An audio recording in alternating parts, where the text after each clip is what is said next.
이제 드디어 여리고 성을 정복하기 위해서 하나님께서 전략과 전술을 주셨어요.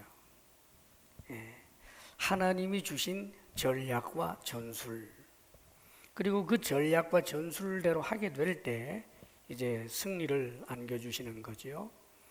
하나님이 주신 전략과 전술, 그게 뭐였는가? 오늘 성경 본문에 나오는데, 하나님께서 이제 제사장들로 하여금 언약궤를 매게 하십니다. 그리고 그 언약궤 앞에는 양각 나팔을 부는 7사람의 제사장들을 세우죠. 이 양각 나팔이란 양의 뿔로 만든 나팔이에요. 그러니까 양뿔, 양각. 그래서 양의 뿔로 만든 그 나팔 7개를 7명의 제사장들이 이제 불게 되죠.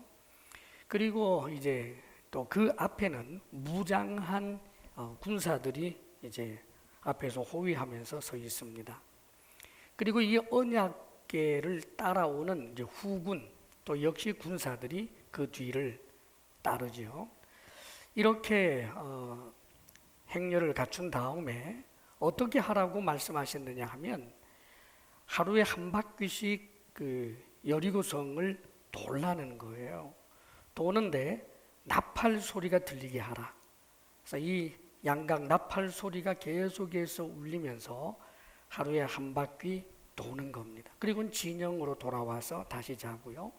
그 다음 날도 그렇게 하고, 그 다음 날도 그렇게 하고, 그렇게 해서 7일 동안 이제 그렇게 하는데, 마지막 7일째에는 7바퀴를 돌고, 그 다음에 지금까지와 좀 달라지는 양각 나팔 소리, 그 소리가 구별되게 길게 뿌 하고 그렇게 이제 불게 되면, 그때 한꺼번에 같이 와 하고 소리를 지르면 여리고성이 무너지리라. 무너지고 난 다음에 너희들 들어가서 취하라. 이제 하나님이 주셨던 전략과 전술입니다. 학자들의 견해에 의하면 이때 이 여리고성을 도는 그 이스라엘 백성들의 군사수가 지금 거기에 나와서 이제 여기 참여하는 사람들을 얼추 계산해서 한 20만 명 정도 될 거로 내다봅니다.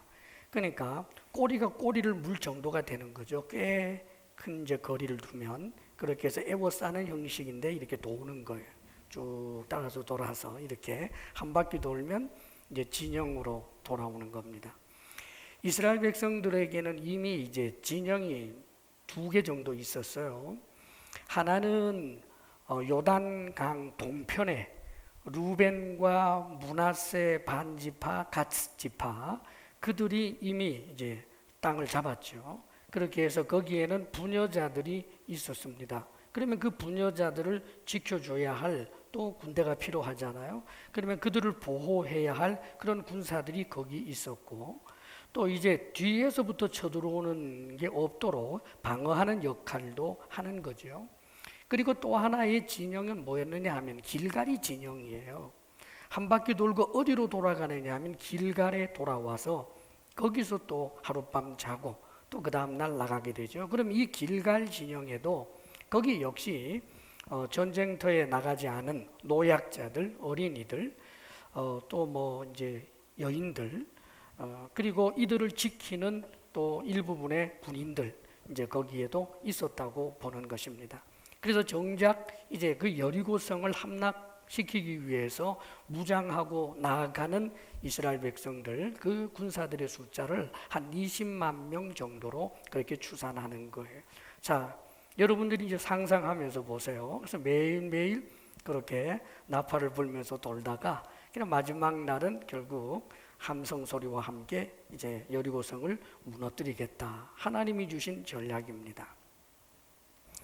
하나님께서 지금 이 구약의 하나님의 백성들, 이 하나님의 백성들에게 이 전략을 통해서 하나님이 원하시는 바가 있었어요. 하나님의 전략과 전술은 그 전략, 전술 그 자체가 탁월한 게 아닙니다, 여러분. 그게 탁월한 이유는 하나님이 주신 전략이기 때문에 탁월한 것이지, 그 전략 자체가 전쟁만 하면 그 전략과 그 전술로 하면 이기게 될 만한 그런 이제 탁월한 전략과 전술이냐? 그렇진 않지요. 만일 이 문자 그대로, 이 말씀 그대로 해서 정말 전쟁터에서 이렇다가는 다 총 맞아 죽어요. 그러니까 이것은 하나님이 주신 전략이고 전술이기 때문에 탁월한 것이지, 그 전략 전술 자체가 전쟁을 하는데 이렇게 하면 된다, 그런 의미가 결코 아닙니다. 그러면 여기에는 하나님께서 이스라엘 백성들에게 원하시는 것이 있었단 말이에요. 하나님의 뜻이. 오늘날 영적 이스라엘이라고 할 수 있는 우리들, 교회 공동체, 그리고 성도 한 사람 한 사람에게 하나님께서는 이 전략과 전술을 통해서 우리에게 요구하시는 것, 우리에게 원하는 것이 있는 거예요. 그 중에 하나가 뭔가? 오늘 말씀 보게 되면 법궤를 중심으로 합니다. 법궤를. 이 법궤는 하나님을 상징하고 하나님의 말씀을 이제 상징하는 거예요.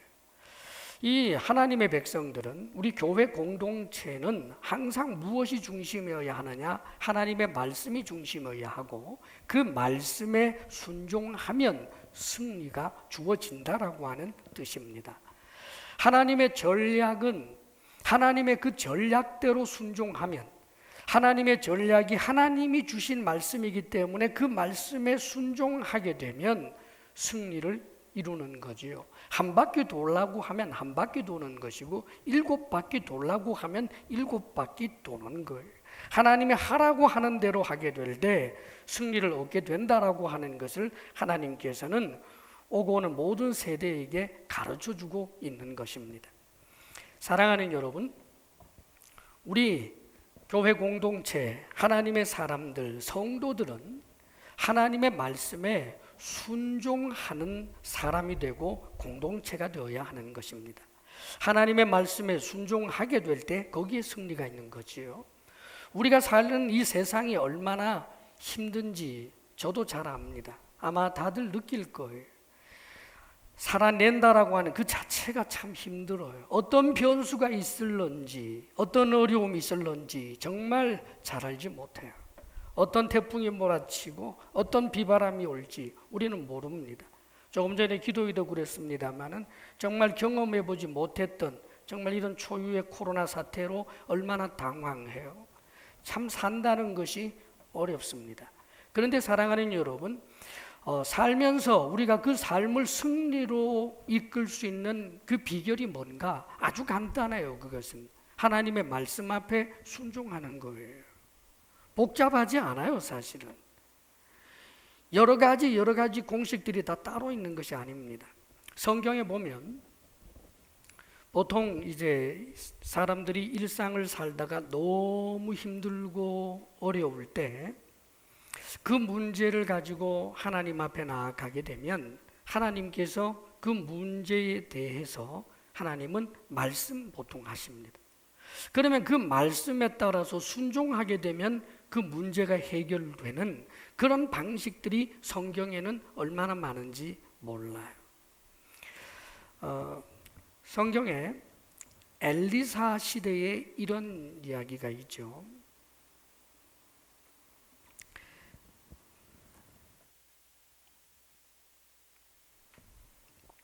엘리사 그 시대에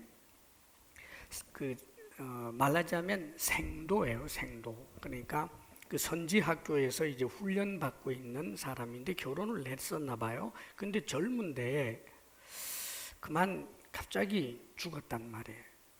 근데 아이가 이제 둘이 있는데 이 아이 둘만 있고, 그리고 이제 부인 홀로 된 이제 부인이 있는데 빚을 좀 지고 죽었나 봐요. 그런데 문제는 이 빚 때문에 그 빚쟁이가 찾아와서 요구하는 것은 이제 그 두 아이를 빚 대신 자기가 노예로 데려가겠다는 거예요. 여러분, 정말 살다가 청천벽력과 같은 그런 어려운 문제들이 사실 일어날 수 있잖아요. 근데 이제 이 여인이 신약으로 말하면은 이제 사도 혹은 예수 그리스도로 이제 예표할 수 있는 이제 선지자 엘리사에게 가서 그 문제를 이야기합니다. 오늘 우리가 그걸 적용한다라고 하는 것은 하나님께로 혹은 주님께로 나아가는 것을 말하는 겁니다. 자신의 사정을 이제 알게 됩니다. 그러니까 이 하나님의 사람 엘리사가 이렇게 이야기를 해요. 뭐라고 했느냐 하면 너한테 지금 있는 게 뭐냐? 그랬더니 지금 저희 집에는 기름 한 그릇밖에 없습니다. 올리브 오일 같아요. 기름 한 그릇밖에 없습니다. 그래, 그렇다면 너 동네 다니면서 그릇들을 빌려라. 그리고 조금 빌리지 말고 많이 빌려라. 그리고 거기에다가 이 그릇에 있는 그 기름을 옮겨 담도록 해라. 그랬어요. 그래서 이 여인이 두 아들하고 이제 의논해서 그 아이들이 이제 나가서 그릇을 다 빌려오게 하는 겁니다. 얼마나 빌려왔는지는 성경에 자세하게 나와 있지 않아요.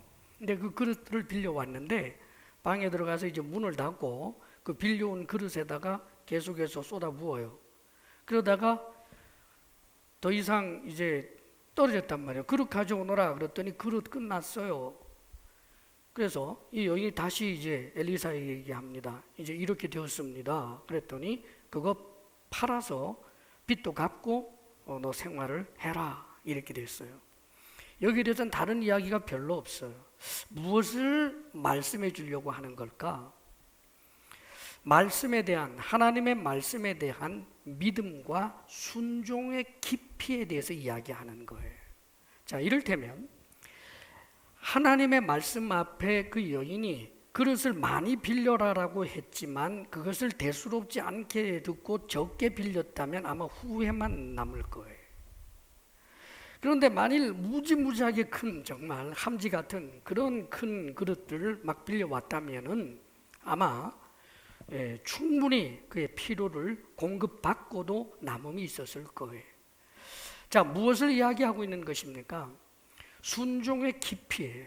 얼마나 적극적으로 순종하느냐 그 말입니다. 엉덩이 뒤로 빼고 그냥 죽지 못해 흉내만 내는 그릇 한 두어 개만 달랑달랑 들고 와가지고 여기 있어요 이거 하고, 동네에 있는 그릇이란 그릇은 죄다 빌리려고 하는 적극성하고 그 결과는 달라요. 사랑하는 여러분, 순종에는 깊이가 있어요. 정말 하나님의 말씀 앞에 순종하게 될 때 그 순종을 통해서 하나님께서는 우리의 삶의 갖가지 문제들을 해결하게 되는 역사가 성경에는 얼마나 많은지 몰라요.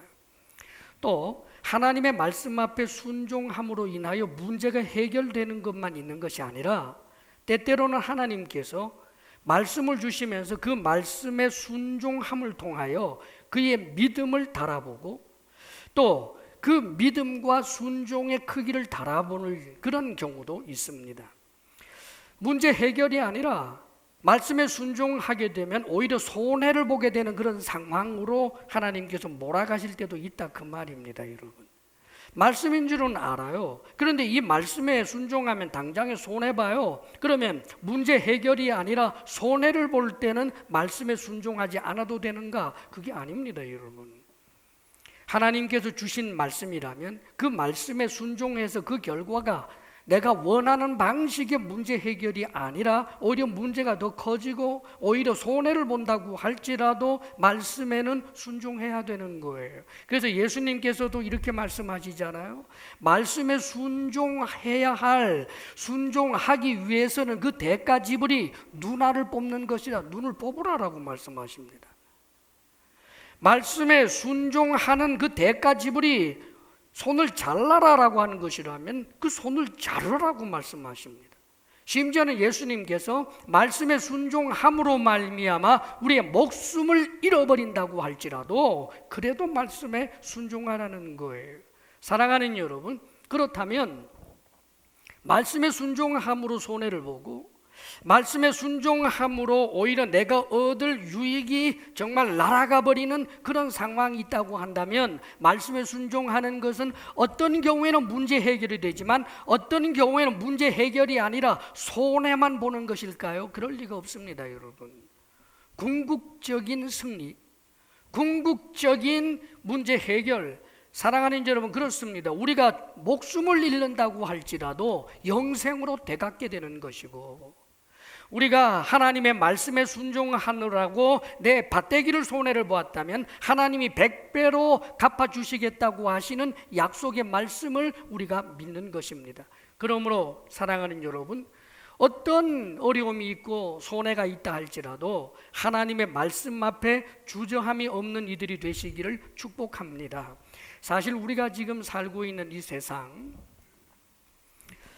지금은 참 그래도 감사해요. 그건 뭐냐 하면, 그래도 예수 믿는 자유가, 종교의 이 자유가 있어서 우리가 마음껏 그래도 예수 이름으로 복음도 전하고 신앙생활을 할 수가 있습니다. 요즘 이제 코로나 사태로 인해서 이 어떤 그런 그 변동들을 보면서 때때로 마음에 이래 무거워질 때가 있어요.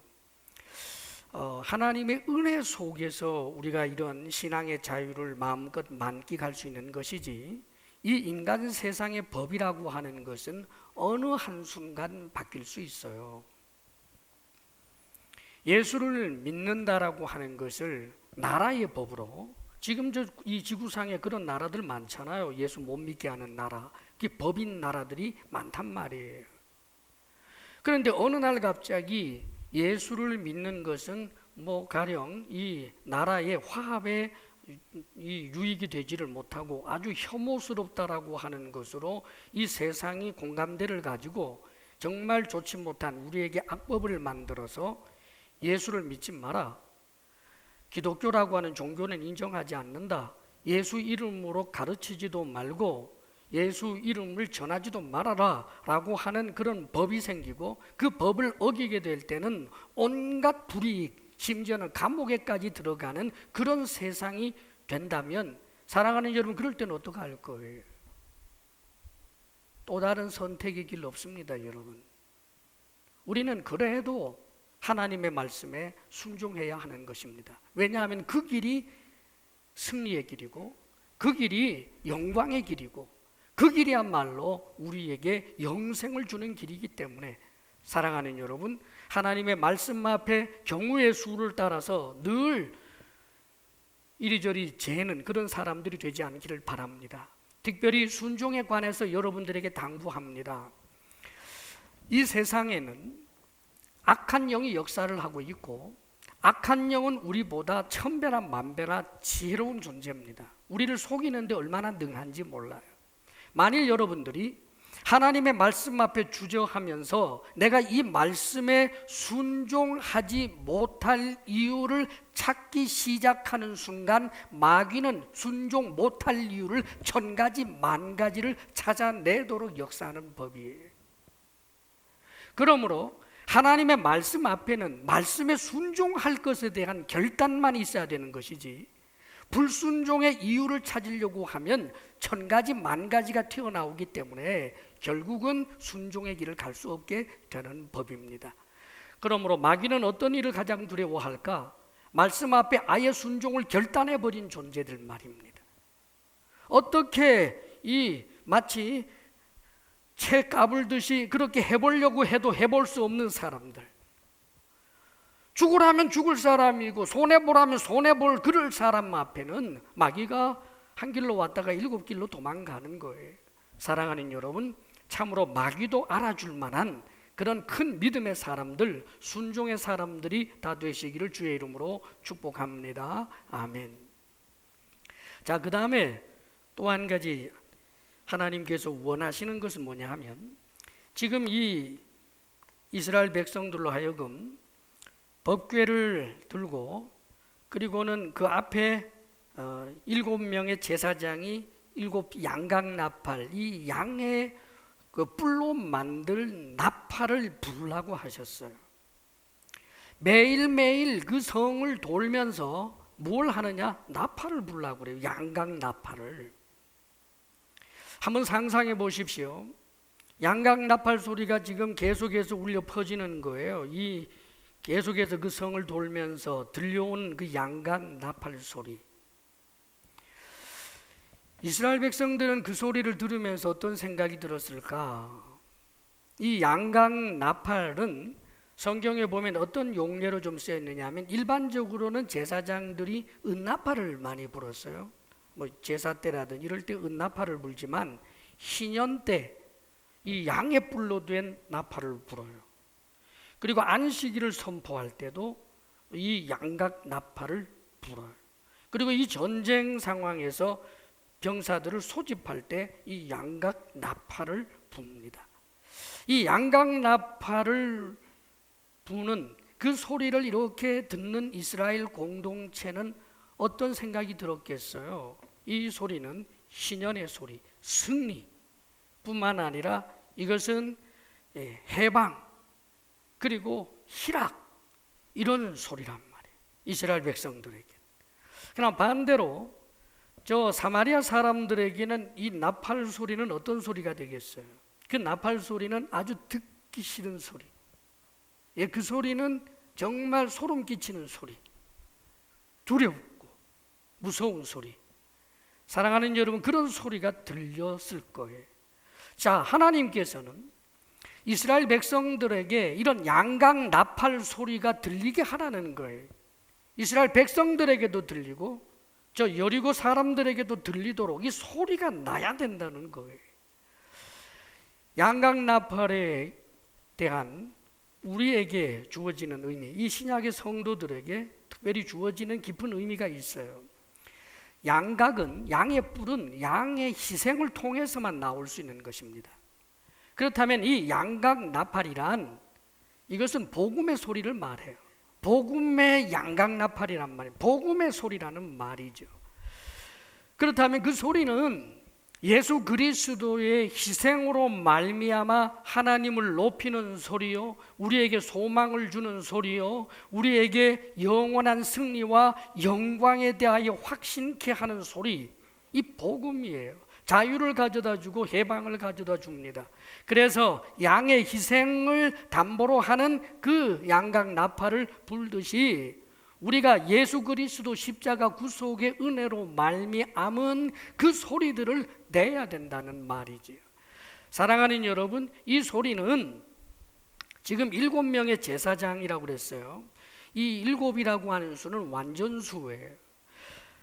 이 제사장들이 법궤를 들고 가는데 제사장들만 하나님의 말씀을 따라 살라고 하는 것이 아니라 이 법궤를 들고 갈 때 이스라엘 공동체 전부가 하나님의 말씀 중심으로 살아야 된다라고 하는 것을 이제 상징하듯이 7명의 제사장이 양각 나팔을 분다는 것은 제사장들은 나팔을 불고 다른 사람들은 나팔을 불지 않는다는 의미가 아니라 대표성이라는 말이에요.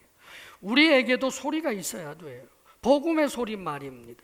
교회에는 복음의 소리가 항상 있어야 해요. 안으로 교회 안에서 끊임없이 외쳐져야 하고 성도들이 피차에 들어야 할 소리, 양각 나팔 소리예요. 복음 소리다 그 말입니다.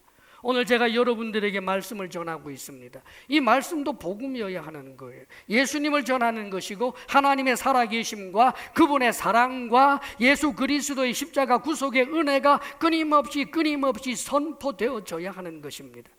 이 복음의 양각 나팔 소리가 교회에 없다? 그건 교회가 아니에요. 성도들 간의 교제 속에서도 성도들 개인 간의 관계에서도 역시 끊임없이 어떤 소리가 나야 합니까? 복음의 양각 나팔 소리에 누군가가 사랑하는 남편을 혹은 사랑하는 부친 상을 당해서 큰 슬픔에 잠겨 있을 때 성도가 부활의 소망에 관한 이야기를 하면서 격려한다. 예, 복음의 양각 나팔 소리를 지금 들려주고 있는 거예요. 사업에 큰 실패를 해서 끊임없이 추락하고 있는 그에게 하나님의 말씀으로 더불어 그를 격려하며 하나님은 당신을 미워하는 것이 아니라 사랑하십니다. 당신을 위해서 주님이 십자가에 못 박혀 죽기까지 하셨기 때문에 지금도 당신과 함께 하십니다. 복음의 나팔 소리인 거예요. 이 복음의 나팔 소리가 교회 안에서 끊임없이 들려져야 하는 겁니다, 여러분. 이 나팔 소리는 한편으로 하나님을 높이는 소리이기도 해요. 찬양으로 하나님을 높이기도 하고 간증으로 하나님을 높이기도 합니다. 내 기도에 응답해 주신 하나님의 그 은혜에 대해서 이야기하는 것, 복음의 나팔 소리예요. 교회 안에서 들려오는 겁니다, 여러분. 사랑하는 여러분, 우리 주사랑 교회가 이런 복음의 나팔 소리가 가득한 교회가 되기를 원합니다. 지금 주님께서는 이 양각 나팔 소리가 들려오게 하라고 요구하시는 거예요. 언제까지요? 그 마지막 종말이 올 때까지 말입니다. 매일매일 말입니다. 우리가 하나님 앞에 서는 그날까지 말입니다. 하나님 앞에 서서 정말 천사장의 하는 말하자면 그 나팔 소리가 울려 퍼질 때, 내 영혼이 주님 앞에 서게 될 때, 주님 감사합니다 하게 되는 그날까지 우리는 끊임없이 이 땅에 살면서 교회 공동체는 복음의 이 나팔, 양각 나팔을 불어야 하는 것입니다. 끊임없이 나팔 소리가 들려오는 우리 주사랑 교회가 되기를 바랍니다. 뿐만 아니라 이것은 저 여리고 사람들에게 그 소리가 들려온 것처럼 이 나팔 소리는 저 세상을 향해서도 계속해서 그 소리가 나야 하는 것입니다. 그것은 우리가 복음을 전하는 거지요. 예수 그리스도의 주 되심, 예수 그리스도를 믿음으로 구원을 얻는다라고 하는 그 복음의 복된 소식을 전하는 것입니다. 세상에게도 듣게 해야 하는 거예요. 들어야 합니다. 그 나팔 소리를 들어야 합니다. 복음을 들어야 합니다. 거기에 반응은 두 가지로 나타날 수 있습니다, 여러분. 결과적으로는 두 가지로 나타나요. 세상에서는 하나님께서 구원하시기로 작정해 놓은, 말하자면 잃어버린 양들은 어느 날 우리가 부는 이 복음의 양각 나팔 소리를 들으면서 자신의 삶의 그 비참함을 자각하게 되고 주님께로 돌아오는 역사가 일어나게 될 것입니다. 어떤 이들은 그 복음의 양각 나팔 소리를 들으면서 죄로 만신창이가 된 자기 자신을 발견하며 하나님 앞에 회개하며 나아오는 일들도 일어나게 될 것입니다. 세상 속에 있었던 하나님의 사람들이었기 때문입니다. 그러나 사랑하는 여러분, 어떤 이들에게는 죽을 때까지 끝까지 귀를 틀어막는 저주스러운 소리, 심판의 소리로 들려오는 이들도 있을 것입니다. 듣기 너무너무 싫어서, 너무너무 듣기 싫어서 귀를 틀어막는, 스데반이 복음의 나팔을 불 때 이를 갈고 귀를 틀어 막았던 사람들이 있었던 것처럼, 사랑하는 여러분, 어쩌면 그런 사람들도 있을 것입니다. 물론 사랑하는 여러분, 지금 당장은 거부하지만 그렇다고 끝났다고 생각을 해서는 안 됩니다. 그가 정말 하나님의 사람인지 영원한 멸망받을 자의 자식인지 여기에 대해서 아는 분은 하나님 한 분밖에 없습니다. 다만 틀림없는 것은 하나님께서 택한 자들 가운데는 이 복음의 나팔 소리를 들으면서 주님께로 나오게 되는 일들이 있고, 하나님께서 가룟 유다처럼 유기해버린 사람들, 세상에 태어나지 않았으면 좋을 법했던 그런 사람들은 지금도 내일도 죽는 그 순간까지도 예수 그 이름이 싫고 복음이 듣기 싫고 복음 이야기만 들으면 분노가 치밀어 오르는 그런 사람들도 있을 수 있다는 것입니다. 그러므로 사랑하는 여러분, 우리가 해야 할 일은 교회 안에서 복음의 나팔을 불고 교회 바깥을 향하여서도 끊임없이 이 복음의 나팔, 양각 나팔을 불어야 하는 것입니다. 우리가 이 사명을 잘 감당하고 우리 교회가 복음의 나팔 소리로 충만한 아름답고 복된 교회가 될 수 있기를 주의 이름으로 축원합니다.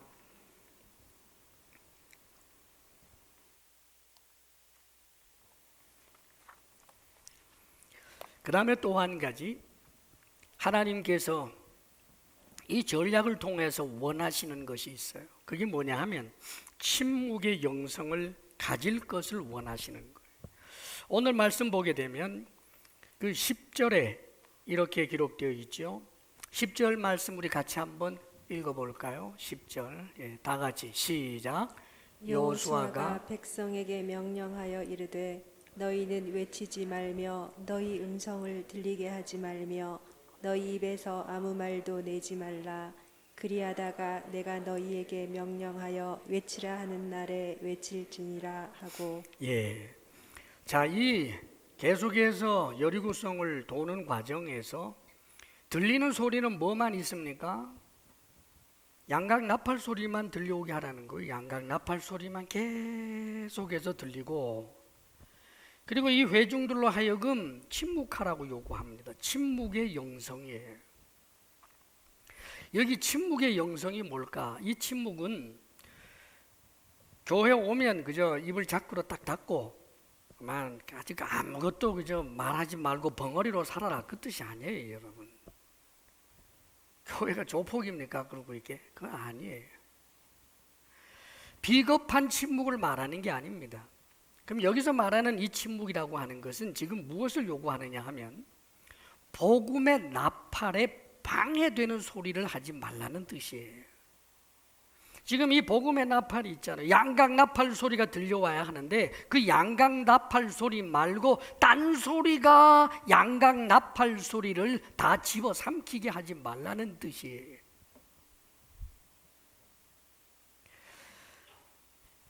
가령 지금 이스라엘 백성들이 지금 나팔 소리가 제사장 7명이 하는 소리잖아요.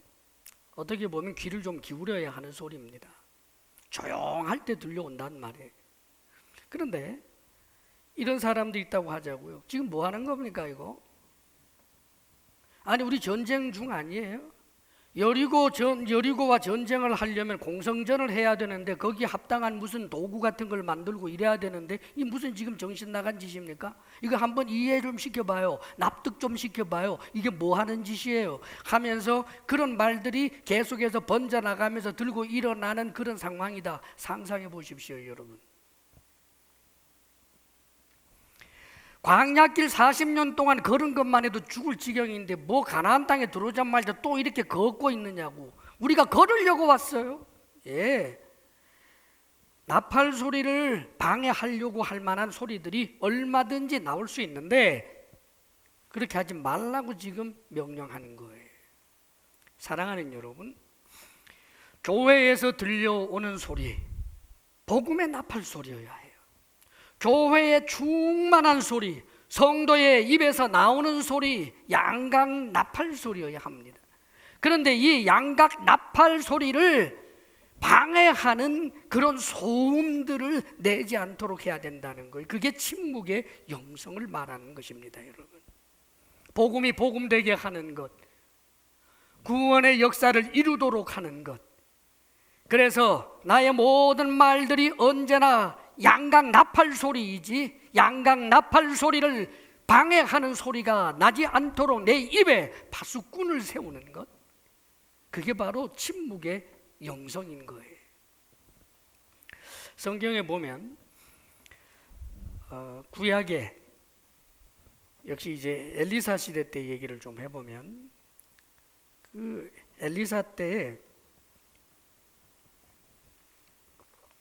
엘리사는 특별히 이제 북왕국 이스라엘에서 활동하던 선지자예요. 그런데 그 엘리사 시절에 아람이 쳐들어왔습니다. 북왕국 이스라엘로. 그래서 북왕국, 남왕국으로 나누어 있을 때란 말이에요. 근데 북왕국 이스라엘로 쳐들어와서 그냥 전부 풍비박산을 내면서 이제 북왕국 이스라엘의 서울, 수도 사마리아 성을 에워쌌는데 에워싼 지 3년이 지나요. 여러분 생각해 보십시오. 3년 동안 이 에워싸고 있으니 그 성 안의 사정이 오죽하겠어요. 거기 피난 들어온 사람들이 다 거기 다 있는데. 그러니까 먹고 사는 문제가 너무너무 힘들어지다가 보니까 성경에 보면요, 비둘기 똥이 은을 여러 줘도 못 구해요. 아마 비둘기 똥도 무슨 식재료였나 봐요. 제비 뭐 집은 그렇게 하던데 이 비둘기 똥도 아마 거기는 건더기 건져가지고 음식으로 삼아 먹었던 모양인데 그것도 비싸서 못 사 먹은 그런 상황입니다. 심지어는 세상에 아이를 삶아 먹는 일들, 그런 일들이 그 사마리아 성 안에서 일어났단 말이에요. 자, 그런 와중에 엘리사 선지자가 하나님의 말씀을 이제 공식적으로 전하는 거예요. 그래서 그 관료들에게 이야기해서 그 사마리아 이스라엘 왕에게 전하고 온 백성들에게 소망을 주는 하나님의 말씀을 선포합니다. 복음이지요. 내일 이맘때에는 이 돌이라든지 그런 곡식 가루가 평상시보다 오히려 싼 값으로 거래하게 되고 매매하게 될 것이다 그랬어요. 복된 소식이에요. 그런데 그 소리를 듣자마자 다른 소리가 툭 튀어나와요. 이 나팔 소리를 방해하는 소리. 고관이라고 하는 자가 이렇게 말합니다. 여호와께서 하늘에 창을 내신다고 할지라도 그런 일이 어떻게 있겠습니까? 여기에 대한 하나님의 심판입니다, 여러분. 복음의 나팔을 방해하는 그에게 엘리사 선지자가 말합니다. 너도 보게 될 것이다. 그러나 먹지는 못할 것이다. 사랑하는 여러분, 복음을 거부하는 이들이 종말에 이르러 하나님 봅니다, 여러분. 천군 천사를 봅니다. 예수 그리스도를 봅니다. 예수 믿는 우리들이 영광 중에 있게 되는 것을 봅니다. 그러나 자신들하고는 상관없이 지옥 형벌에 떨어집니다. 신약에도 오게 되면 우리 예수님께서 이제 마지막 예루살렘을 향하여 가고 있을 때, 그때 예수님께 큰 은혜를 입었던 그 삼남매가 있잖아요. 거기에서 마리아가 예수님을 찾아와서 예수님 그 식사하고 앉아있는 그 자리에 와서는 예수님 발에다가 향유를 붓고 자신의 머리카락으로 그것을 닦는 그런 일이 있었어요. 그 향유는 순전한 나드의 한 근이라고 그랬어요. 그러니까 굉장히 고가의 그런 이제 향유입니다. 그러면 성경이 이렇게 표현합니다. 거기에 이제 나드 향이 가득하더라. 향이 나겠죠. 향이 진동해요. 향. 이 향이 가득해요. 그 향내를 맡으면서 싫어하는 사람이 있어요. 대표적인 사람이 가룟 유다예요. 그는 이렇게 말합니다. 그것을 팔아서 300데나리온 어치는 될 텐데 300데나리온으로 가난한 사람들에게 나누어 줬으면 좋을 뻔하지 않았겠느냐. 예수님께서 가만두어라. 이 여인은 내 장례를 준비한 것이다. 그렇게 말씀하시고, 가난한 사람들은 너희들에게 언제나 있지만 가난할 사람을 도울 게 언제나 있다는 거예요. 나는 너희들과 계속 있는 것이 아니다. 육신으로 함께 있지 않는다는 뜻이잖아요. 사랑하는 여러분, 그 대표자가 누구였다고요?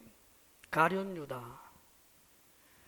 참으로 안타까운 것은 구약의 그 고관도 이스라엘 사람이에요. 하나님의 백성 가운데 고관이고, 신약에 와서 예수님의 제자 사도 계열에 들어간 이 가룟 유다가 복음의 나팔을 방해하는 소리를 냈다라고 하는 것, 그리고 그들에게 엄중한 하나님의 심판이 있었다는 것을 우리에게 가르쳐 줍니다.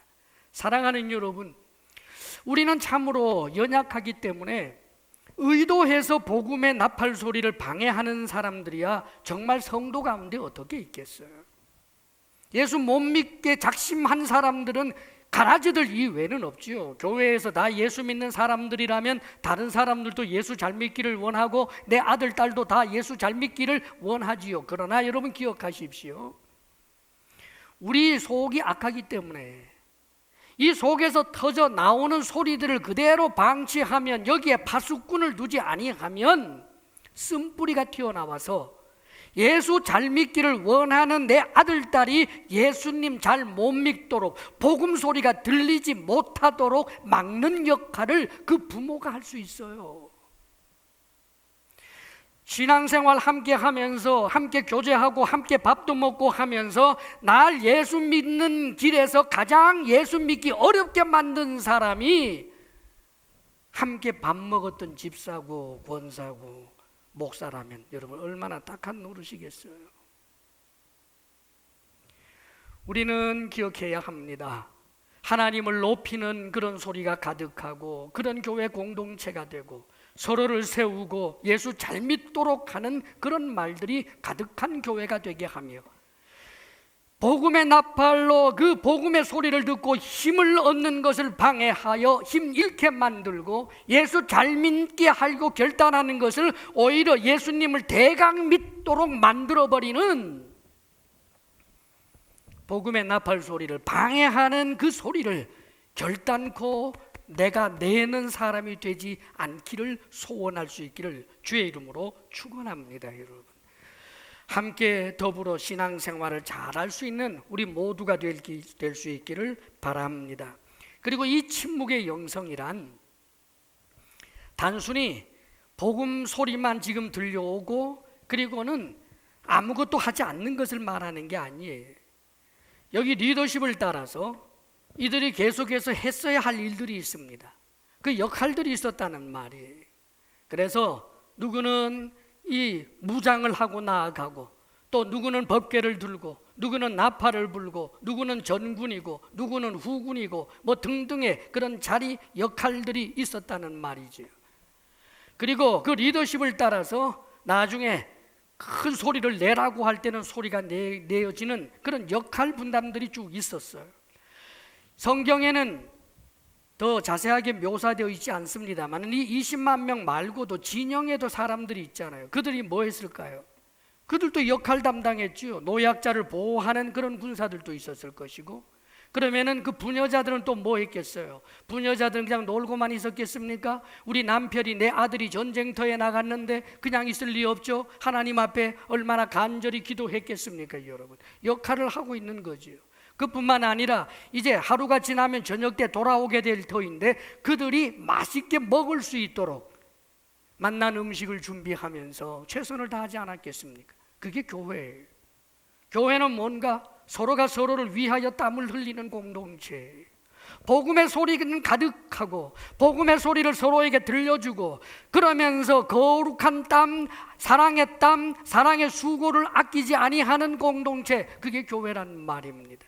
사랑하는 여러분, 그 목적은 교회를 위하여서입니다. 교회란 그리스도의 몸이기 때문입니다. 그리고 내가 교회예요. 내가 너를 위하여 수고함으로 말미암아 결국은 내게 유익이 되는 거예요. 코가 귀의 덕을 보고 눈이 발의 덕을 보는 법입니다. 직접적으로 덕 보는 것 같지 않지만 알고 보면 다 덕을 보는 것입니다. 눈이 어두우면 온몸 전부가 어두운 것이죠. 마찬가지입니다, 여러분. 여러분에게 주어진 그 역할을 리더십을 따라서 성실하게 감당하십시오.